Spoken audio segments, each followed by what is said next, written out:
The wind rolled across the open plains like an ocean made of dust and dry grass. It carried the smell of sun, baked earth and old wood, and it whispered through the broken rails of a once proud ranch that had slowly been losing its fight with the land.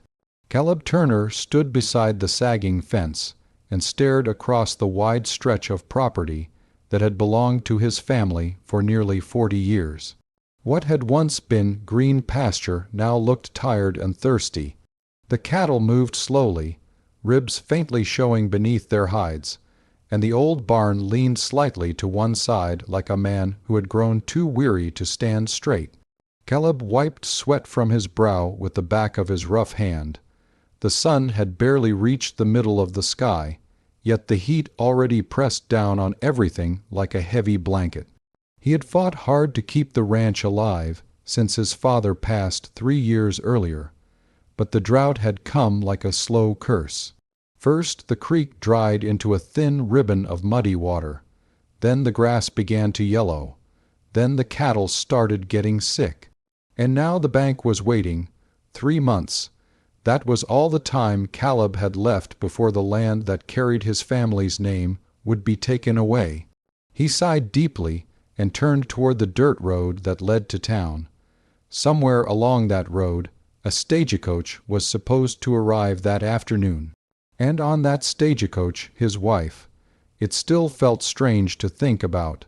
6 months earlier, Caleb had sat at the small table in his dim kitchen with a letter in front of him. The letter had come from a friend who had once traveled through Kansas and spoke about May, border brides, women willing to travel west to marry men they had never met. At first Caleb had laughed at the idea, but the nights on the ranch had grown long and silent, too silent. The house felt empty without another voice, without laughter, without someone who might still believe the ranch could be saved. So he had written a letter. Weeks later, another letter arrived from a woman named Anna Whittaker. Her handwriting had been careful and neat, and her words carried warmth and quiet courage. She wrote about growing up on a small farm in Ohio and wanting a new life somewhere wide and free. They exchanged several letters. She seemed kind, practical, honest, and eventually they agreed. Now she was coming. Caleb wasn't sure whether he felt hopeful or ashamed. What kind of man invited a stranger into a life that was already falling apart? The distant sound of wheels rolling over dirt broke his thoughts. He turned toward the road and saw the stagecoach slowly approaching through a cloud of pale dust. His chest tightened. Moments later, the coach stopped near the front of the ranch house. The driver climbed down, stretched his back, and opened the door. A woman stepped out. She was smaller than Caleb expected, wearing a simple traveling dress the color of faded blue. A wide hat shaded her face, but when she lifted her head he saw bright, steady eyes and a calm expression that somehow made the empty ranch feel less lonely. She carried only one suitcase. Caleb walked forward slowly. "Miss Whittaker?" he asked. She smiled gently. "Yes, and you must be Mr. Turner." He nodded awkwardly. "Caleb," he said. "You can call me Caleb. Then you must call me Anna." The stagecoach driver tipped his hat and climbed back up, leaving them standing alone in the quiet yard. Anna looked around the ranch. Her gaze moved across the dry fields, the tired barn, the thin cattle. Caleb braced himself for disappointment. Instead, she simply said softly, "It's beautiful." Caleb blinked in surprise. "Beautiful?" he repeated. "Yes," she said. "It's hurting, but it's still beautiful." They walked to the house together. Inside, the wooden floors creaked softly beneath their boots. Caleb felt suddenly embarrassed by how plain everything looked. "I'm sorry the place isn't in better shape," he muttered. Anna set her suitcase down. "It feels like a home," she said kindly. That evening they shared a quiet supper of beans and cornbread. Conversation came slowly at first, but Anna had a calm way of speaking that made the silence feel comfortable instead of awkward. Still, Caleb could feel the truth pressing on him like a weight. Finally, he pushed his plate aside. "There's something I should tell you," he said. Anna folded her hands and listened. "The ranch, it's not doing well. We've had 2 years of drought. The cattle are weak, and the bank is threatening to take the land if I can't pay what I owe by winter."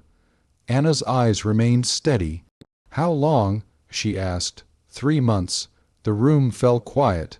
Caleb rubbed the back of his neck. "I wouldn't blame you if you wanted to leave. I can arrange a ticket back east if—" Anna shook her head. "I didn't come here to leave." Caleb stared at her. She leaned forward slightly. "Tell me everything about the ranch." For the next hour Caleb explained the problems: the dry soil, the dying grass, the failing wells, the sick cattle. Anna listened carefully, asking small questions that showed she understood farming far better than he expected.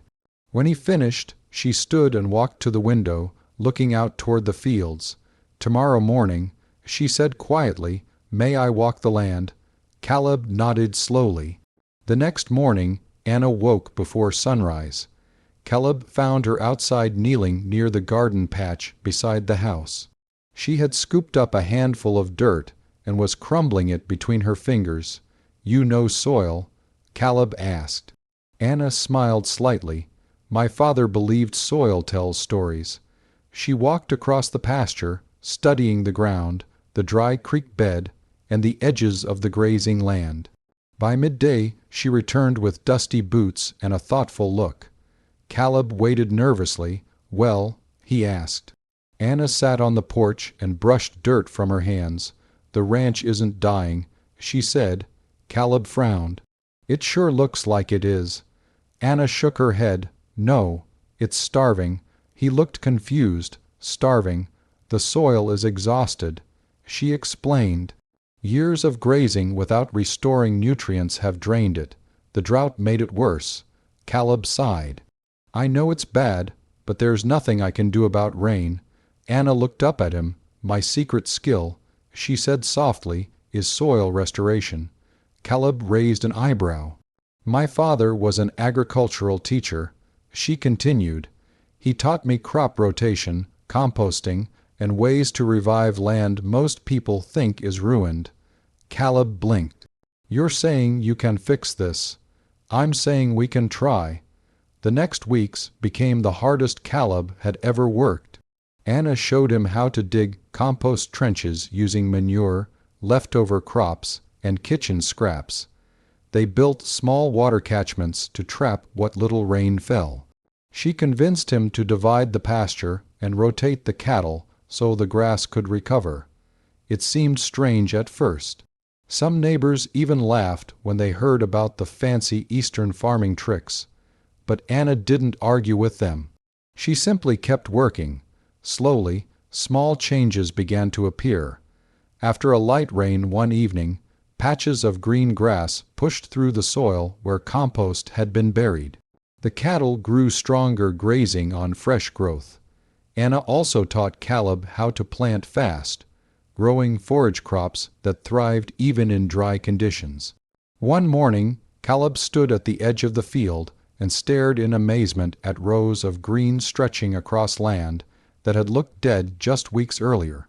He turned toward Anna, who was tying her hat in the wind. "How did you learn all this?" he asked. She smiled. "My father used to say the land wants to live. You just have to listen to it." The ranch slowly transformed. The cattle gained weight. Buyers in town began noticing the improvement. Even the old creek bed began holding water longer after storms, thanks to the catchment trenches Anna designed. One evening, Caleb rode home from town with a grin he couldn't hide. He stepped into the kitchen where Anna was cooking supper. "I just sold 3 steers for more than I've gotten in years," he said. Anna looked pleased but not surprised. Caleb leaned against the doorframe. "You saved this ranch." She shook her head. "No, we saved it." Weeks passed. Autumn arrived with cooler air and stronger grass across the pastures. One afternoon, Caleb opened a letter from the bank. His hands trembled slightly. Anna watched from across the table. "Well?" she asked. Caleb slowly lowered the paper. "We paid off enough debt. They're extending the loan." Anna smiled warmly. The ranch was safe. That night they sat on the porch watching the sun set over fields that no longer looked tired.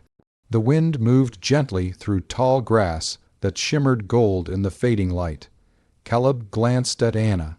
"You know," he said quietly, "when I wrote that letter asking for a male order bride, I thought I was just hoping for company." Anna turned toward him. "And what did you find instead?" Caleb smiled. "A partner." She reached for his hand, and for the first time since his father died, Caleb felt something he had nearly forgotten. Hope. The ranch no longer felt like a burden he carried alone.